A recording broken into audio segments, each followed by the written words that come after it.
ଆରବ ଦେଶର କଥା। ବଣିଆଟିଏ, ତାକୁ ଏକ ବିଚିତ୍ର ବିଦ୍ୟା ଜଣାଥିଲା। ସେଇ ବିଦ୍ୟା ବଳରେ ସେ ପଶୁପକ୍ଷୀମାନଙ୍କର କଥାଭାଷାକୁ ସବୁ ବୁଝିପାରୁଥିଲା। ମାତ୍ର ଏ କଥା ସେ କାହାକୁ କହୁନଥିଲା, କାରଣ ଏ କଥା କହିଲେ ସେ ମରିଯିବ। ତେଣୁ ସେ କେବଳ ପଶୁପକ୍ଷୀମାନଙ୍କର କଥା ବୁଝି ନିଜ କାମ ହାସଲ କରିନେଉଥିଲା। ଦିନେ ବଣିଆଟି ନିଜ ଗୁହାଳ ପାଖରେ ବସିଥିଲା। ଏତିକି ବେଳେ ସେ ଶୁଣିଲା ତା ବଳଦ ଆଉ ତା ଗଧ ନିଜ ନିଜ ମଧ୍ୟରେ କଥାବାର୍ତ୍ତା ହଉଛନ୍ତି। ବଳଦ ଗଧକୁ କହୁଥିଲା, ଭାଇ ତତେ ଦେଖି ମୋର ଭାରି ଈର୍ଷା ହଉଛି। ତୋ ଦ୍ୱାରା ମାଲିକ ବେଶୀ କିଛି କାମ କରଉନାହାନ୍ତି। କେବେ କେମିତି ହୁଏତ ତତେ ଏଠିକି ସେଠିକି ନଉଥିବେ। ଏହା ଛଡା ଆଉ କି କାମ ବା ତୁ କରୁଛୁ? ପେଟ ପୁରା ଖାଇ ବର୍ଷ ସାରା ଶୋଇ ଶୋଇ ମଜା ମାରୁଛୁ। କିନ୍ତୁ ମୋର ଦୁର୍ଭାଗ୍ୟ ଦେଖ, ଦିନ ସାରା ଖଟଣି, ଟିକେ ବି ବିଶ୍ରାମ ନାହିଁ। ମତେ ସାରା ଦିନ କିଛି ନା କିଛି କାମରେ ଲଗାଯାଉଛି। ବିଲରେ ଲଙ୍ଗଳ ଜୁଆଳି ଟାଣି ବୋହି ଜୀବନ ଯାଉଛି ମୋର। ପୁଣି ପାଞ୍ଚଳ ମାଡରେ ମୋ ପିଠିରେ ବିଣ୍ଡି ହେଇଯାଉଛି। ତଥାପି ମୋର କାମରୁ ଛାଡ ନାହିଁ। ବଳଦ ପୁଣି କହିଲା, ହେ ଭାଇ, ସାରା ଦିନ ହାଡ଼ ଭଙ୍ଗା ଖଟଣି ପରେ ପରେ ମତେ ପେଟ ପୁରା ଖାଇବାକୁ ମଧ୍ୟ ଗଣ୍ଡିଏ ମିଳୁନାହିଁ। ସେଇ ଶୁଖିଲା ନଡ଼ା ଭୁସିକୁ କୌଣସି ମତେ ଗିଳି ପେଟର ଭୋକକୁ ଶାନ୍ତ କରିବାକୁ ପଡୁଛି। ତାପରେ ପୁଣି ଦୁର୍ଗନ୍ଧରେ ଫାଟି ପଡୁଥିବା ସ୍ଥାନରେ ହିଁ ମତେ ରହିବାକୁ ହଉଛି।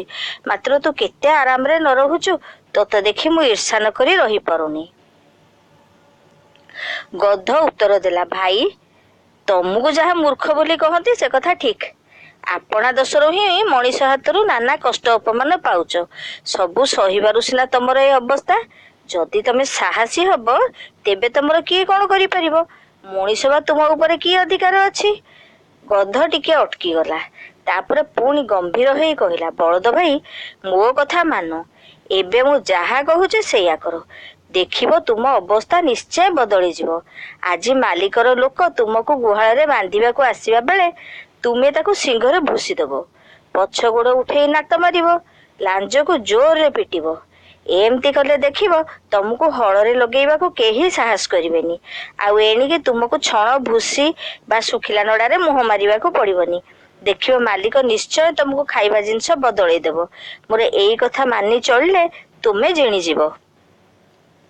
ବଳଦ କହିଲା, ଭାଇ ମୋ ଭଲ ପାଇଁ ସିନା ତମେ ଠିକ କଥା କହିଛ। ମୁଁ କାଲିଠୁ ତୁମ କଥା ଅନୁସାରେ ଚଳିବି। ପରଦିନ ମୂଲିଆ ଆସିଲା।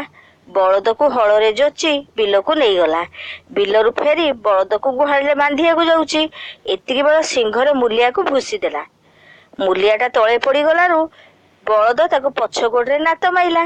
ଲାଞ୍ଜକୁ ଜୋରରେ ପୁଟିଲା। ମୂଲିଆଟା ଏକ ପ୍ରକାର ଅଚେତ ହେଇ ତଳେ ପଡିଗଲା। କେତେ ସମୟ ପରେ ମୂଲିଆ କଷ୍ଟେ ମଷ୍ଟେ ଉଠିଲା। ମାଲିକ ପାଖକୁ ଯାଇ ବଳଦର ଏ ଦୁଷ୍ଟାମି ବିଷୟରେ ତାଙ୍କୁ କହିଲା। ବଣିଆ ଠିକ ବୁଝିଗଲା ବଳଦର ମୁଣ୍ଡକୁ ଗଧ ଗରମ କରିଦେଇଛି। ସେ ତା ମୂଲିଆକୁ କହିଲା, କାଲି ବଳଦକୁ ବିଲକୁ ନ ନେଇ ଗଧକୁ ନବୁ। ତାରି ଦ୍ୱାରା ହଳ କରେଇବୁ। ମୂଲିଆ ସେଇଆ କଲା। ସେଦିନ ଗଧକୁ ନେଇ ସେ ହଳରେ ଲଗେଇଲା। ସାରା ଦିନ ତା ଦ୍ୱାରା ହଳ ବୁଲେଇଲା। ବିଚରା ଗଧ ପୂର୍ବରୁ କେବେ ହଳ ବୁଲେଇନି। ତେଣୁ ସେ ଭଲ ଭାବରେ ହଳ ବୁଲେଇ ପାରୁନଥାଏ। ମୂଲିଆ ତା ପିଠିକୁ ପାଞ୍ଚଳରେ ବହୁତ ବାଡେଇଲା। ଏଥର ଗଧ ତାର ଭୁଲ ବୁଝି ପାରିଲା। ବଡ କଷ୍ଟରେ ହଳ କରୁଥାଏ। ହଳ କରୁ କରୁ ସନ୍ଧ୍ୟା ହେଇଗଲା। ସେତେବେଳେ ଯାଇ ଗଧକୁ ଛୁଟି ମିଳିଲା। ତେଣୁ ଘରକୁ ଆଣି ତାକୁ ଖୁଣ୍ଟରେ ବାନ୍ଧି ଦିଆଗଲା। ଏଣେ ସେ ଦିନଟା ବଳଦ ବେଶ ମଜାରେ ଘରେ ଥାଏ। ଭାବୁଥାଏ ଆଜି ଗଧଟା ବହୁତ କଷ୍ଟ ପାଇଲା। ସନ୍ଧ୍ୟାରେ ଗଧ ଫେରି ତାକୁ କହିଲା, ଭାଇ ତୁମ କଥା ଅନୁସାରେ କାମ କରିବାରୁ ଆଜି ଦିନଟା ଆନନ୍ଦରେ କଟିଲା। ମାତ୍ର ଗଧ କଣ ବା କରିବ? ନିଜେ ତ ବୁଦ୍ଧି ଶିଖେଇଛି। ବିଚରା ଚୁପ ରହିଲା। ରାଗରେ ତାର ମନ ଜଳୁଥାଏ। ଭାବିଲା ଏଣିକି କିଛି ଉପାୟ ନ କଲେ ହନ୍ତସନ୍ତ ହବାକୁ ପଡିବ। ଗଧ ଆଉ ବଳଦ ଆଜି ପୁଣି କଥାବାର୍ତ୍ତା ହେଲେ। ଏହା ଜାଣିବା ଲାଗି ବଣିଆ ମନରେ କୌତୂହଳ ଜାତ ହେଲା। ସେ ଗୁହାଳ ପାଖକୁ ଆସି ବସିଲା। ଶୁଣିଲା ଗଧ ବଳଦକୁ କହୁଛି, ବଳଦ ଭାଇ, ମୋ କଥାରେ ଉପକାର କିପରି ପାଇଲ? ବଳଦ ଉତ୍ତର ଦେଲା, ତମକୁ ତ ମୁଁ କାଲିଠୁ ଗୁରୁ ମାନି ନେଇଛି ଆଉ।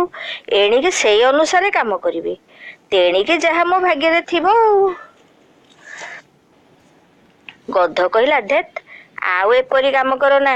ଏପରି କଲେ ତୁମର ଅନିଷ୍ଟ ହେବ ମୁଁ ବୁଝିପାରୁଛି। ଆଜି ଘରକୁ ଆସିଲା ବେଳେ ଶୁଣିଲି ମାଲିକ ତା ଚାକରକୁ କହୁଥିଲା, ଦେଖ କାଲି ଯଦି ବଳଦ ପୁଣି ଦୁଷ୍ଟାମି କରେ ତାକୁ ଘରେ ରଖିବିନି, ସେଇଟାକୁ କଂସେଇକୁ ଦେଇଦେବି। ଏହା ଶୁଣି ମୋର ହୃଦୟ ଥରି ଉଠିଲା। କଣ କରିବି?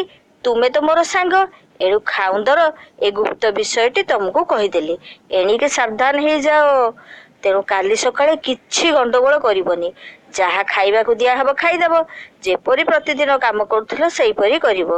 ତୁମର ଜାଣିବା ଉଚିତ, ଜୀବନ ହେଉଛି ସବୁଠୁ ବଡ଼, ତାଠୁ ଆଉ ବଡ଼ ଦୁନିଆରେ କିଛି ନାହିଁ। ନିଜର ପ୍ରାଣକୁ ଆଗ ବଞ୍ଚେଇବା କଥା। ଗଧଠୁ ଏପରି କଥା ଶୁଣି ବଣିଆ ଆନନ୍ଦିତ ହେଲା। ମନେ ମନେ କହିଲା, ଲୋକେ ସିନା କହନ୍ତି ଗଧ ସବୁଠୁ ନିର୍ବୁଦ୍ଧିଆ, ମାତ୍ର ଏକଥା ଆଦୌ ନୁହେଁ। ଗଧର ମଧ୍ୟ ଚମତ୍କାର ବୁଦ୍ଧି ଅଛି।